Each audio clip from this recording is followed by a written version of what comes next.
Positive attitude के साथ अगर आपको अपनी लाइफ में कुछ बनना है तो आज इस वीडियो को देखने के बाद आपकी पूरी तरह से लाइफ चेंज होने वाली है। 8 साल का एक लड़का जिसका नाम है संदीप, बचपन से ही वो किक बॉक्सर बनना चाहता था। उसका बहुत बड़ा सपना था कि वो एक किक बॉक्सर बने, एक सेंसे की उपाधि ले। सेंसे क्या होता है? जापान में अगर कोई टीचर होता है या किसी भी तरह का स्पोर्ट्स प्लेयर होता है और हम उससे सीख रहे हैं तो उसे सेंसे बोला जाता है। और वो 8 साल का बच्चा एक बहुत बड़ा सेंसे बनना चाहता था। बचपन से ही उसके अंदर बहुत जुनून था कि वो एक मास्टर बने, एक सेंसे मास्टर बने। और जब वो बचपन में ही कभी पेड़ों पर, कभी दीवालों पर अपने हाथों से प्रैक्टिस करता था और उसके हाथ में लग जाता था तो उसकी माँ नाराज हो जाती थी कि बेटा जो ये तेरा सपना है अपने आप को नुकसान पहुंचाकर कभी पूरा नहीं हो सकता। उसने अपनी माँ से जिद किया कि माँ, मैं एक इंस्टीट्यूट में अपना एडमिशन करवाना चाहता हूँ, मैं एक किक बॉक्सर बनना चाहता हूँ। उसकी माँ ने उसे समझाया कि अभी तू 8 साल का है बेटा, 15-16 साल हो जाने दे, अभी तेरी पढ़ने की उम्र है और तू पढ़ ले, पढ़ाई कर ले। लेकिन वो बच्चा नहीं माना, अपनी जिद पर अड़ा रहा और उसकी माँ मान गई एडमिशन करवाने को। और उस 8 साल के बच्चे को, संदीप को लेकर एडमिशन करवाने के लिए जा रही थी। लेकिन उस लड़की की भाग्य देखो इतनी खराब थी कि जब वो रास्ते में जा रहा था अचानक से उसका एक्सीडेंट हो गया और उस एक्सीडेंट में उस लड़के ने अपने बाएं हाथ को खो दिया। अब उसे लगने लग गया कि मैं अपने सपने को पूरा नहीं कर सकता और उसकी माँ को भी लगने लग गया कि अब मेरा बेटा अपने सपने को कभी पूरा नहीं कर सकता।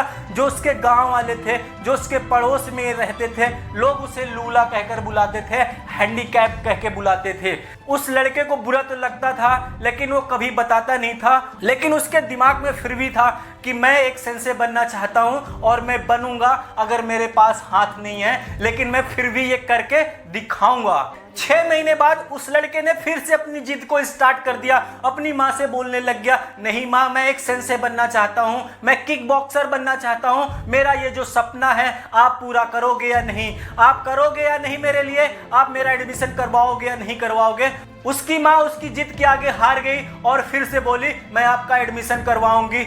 जब वो लड़का इंस्टीट्यूट में गया एडमिशन करवाने तो उसके मास्टर ने बोला, उसके सेंसे ने बोला कि तुम्हारे पास तो हाथ ही नहीं है, तुम कैसे किक बॉक्सिंग कर सकते हो? उस लड़के ने बोला, मैं करूंगा, आप सिखाओ और मैं सीखूंगा। उसकी बातों को सुनकर मास्टर की आंखों से पानी आ जाता है क्योंकि 8 साल का बच्चा बहुत ऊंची उड़ान को छूना चाहता था। मास्टर ने उसे बोला कि जो मैं बताऊंगा क्या वो तुम करोगे? उस लड़के ने बोला, हाँ मैं करूंगा और मैं करके दिखाऊंगा। उसके अंदर बहुत ही ज्यादा जुनून था कुछ करने का, कुछ कर दिखाने का। मास्टर ने उसे बता दिया कि ये है किक बॉक्सिंग और आप अपने पैरों से इस पर किक करते रहो और जब तक मैं ना बोलूं तब तक करते रहो। उस लड़के ने पहले दिन से स्टार्ट किया, 2 दिन किया, 3 दिन किया, 1 महीने इसी तरह वो करता रहा। और उस लड़के ने देखा कि मास्टर जो है दूसरे बच्चे को हाथों की प्रैक्टिस करवा रहे हैं लेकिन मैं 1 महीने से किक बॉक्सिंग कर रहा हूं। उसे ये अच्छा नहीं लगा। उसने जाके मास्टर से पूछा कि मास्टर साहब, आप तो दूसरे बच्चों को हैंड से किक बॉक्सिंग सिखा रहे हो, मुझे सिर्फ पैरों से ही क्यों सिखा रहे हो? उस मास्टर ने बोला कि मैंने शुरुआत में ही तुझे बोल दिया था कि जो मैं कहूँगा तुझे वो करना पड़ेगा, तो तू जाके फिर से वही कर। उस लड़के ने फिर जाकर करना स्टार्ट कर दिया किक बॉक्सिंग अपने पैरों से।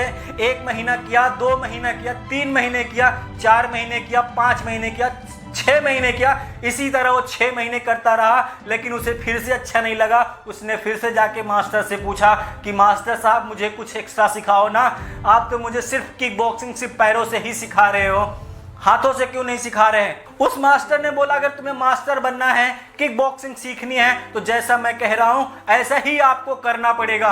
उस बच्चे ने फिर से जाके स्टार्ट कर दिया और इसी तरह करते करते उस बच्चे ने पूरा 1 साल लगा दिया, 2 साल लगा दिया, 3 साल लगा दिया। फिर जाके उस मास्टर से बोलता है, मास्टर साहब मुझे कुछ एक्स्ट्रा सिखाओ ना, मैं इसी चीज को सीख रहा हूँ, 3 साल हो गए हैं, मैं एक्सपर्ट हो चुका हूँ। मास्टर ने बोला, चलो एक बार आपका ट्राई कर लेते हैं। मास्टर ने जैसे उसे किक बॉक्सिंग करना स्टार्ट किया और मास्टर ने उसे एक बार में पटक दिया। मास्टर साहब ने बोला अभी आपकी प्रैक्टिस पूरी नहीं हुई है, आप इसी प्रैक्टिस को करते रहो। लड़का निराश हो गया और फिर से जाके अपने प्रैक्टिस में लग गया। इसी तरह वो लड़का प्रैक्टिस करते करते करते करते 8 साल हो गए थे और उसने मास्टर साहब से बोला कि मास्टर साहब मैं एक्सपर्ट हो चुका हूं, अब मैं प्रैक्टिकल करना चाहता हूं। मास्टर साहब ने उससे बोला कि चलो एक बार मेरे साथ फाइट कर लो, अगर मुझे हरा देते हो तो मैं समझ जाऊंगा तुम एक्सपर्ट हो चुके हो। और जैसे ही मास्टर साहब ने गुस्से से उसकी तरफ ऐसे हाथ को बढ़ाया, उस लड़के ने अपने पैरों से किक कर दिया,